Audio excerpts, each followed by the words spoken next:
Magandang araw mga chong. So ayan mga chong, hindi po tayo nakalaod nung nakarang araw at saka kagabi. So dahil po sa masama yung panahon mga chong. So ayun mga chong, dahil po napapansin po natin ay maayos na po yung lagay ng panahon ngayon. Mamaya makakalaot na tayo nito. Sana naman maayos yung panahon mga chong. So yan mga chong, wala tayong ginawa dito kundi yan, kaupo lang at naghihintay ng oras. So yan mga chong. So dahil umulan nga kahapon mga chong, yung service na karag-karag. So binalot natin yan mga chong. Isang dahilan mga chong kung bakit ko siya binalot mga chong, dahil nag-ground siya mga chong. Kasi yung kuryente niya sa kanyang head, kasi yung mga maliit na wire mga chong, pinagtagpi-tagpi lang mga chong. At isa pa mga chong, meron na ding so wala tayong panglagay na hose doon sa ah, air air supply doon sa makina, kasi meron yang hose na. Yung hose na yan supply din doon sa kanyang air cleaner mga chong.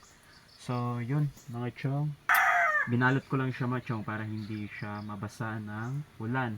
At isa pa, yung ating carburetor ay wala ding takip at walang air cleaner mga chong. Kaya kapag uulan, so papasok yung ulan doon sa ating carburetor. So siguradong magpapalya yung ating motor. So yun yung aking pinasiguro mga chong.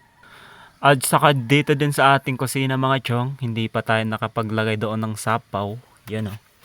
Yan yung sapaw. Sinasapawan natin yan dyan mga chong, para hindi tutulo kapag uulan. So isang hilira pa lang yan mga chong sa ating paglagay ng atop.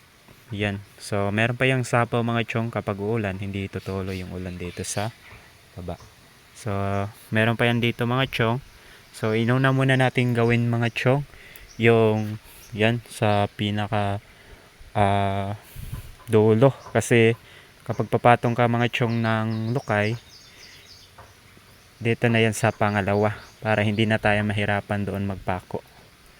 So yan. So yan mga chong. Ang pagpako ko sana nito mga chong ay ganito. So dito ko sana siya ipapako. I-adjust ko na lang dito. Pero nagdalawang isip ako mga chong, kasi yan, kaya nasasayang ako sa itong lukay. Minabuti ko na lang na i-adjust siya dito mga chong, para naman ay hindi na tayo puputol doon. So pumutol nga tayo doon mga chong, konti naman, hindi naman kataasan. So yan. So dito na tayo magsumpay ng ating sapaw.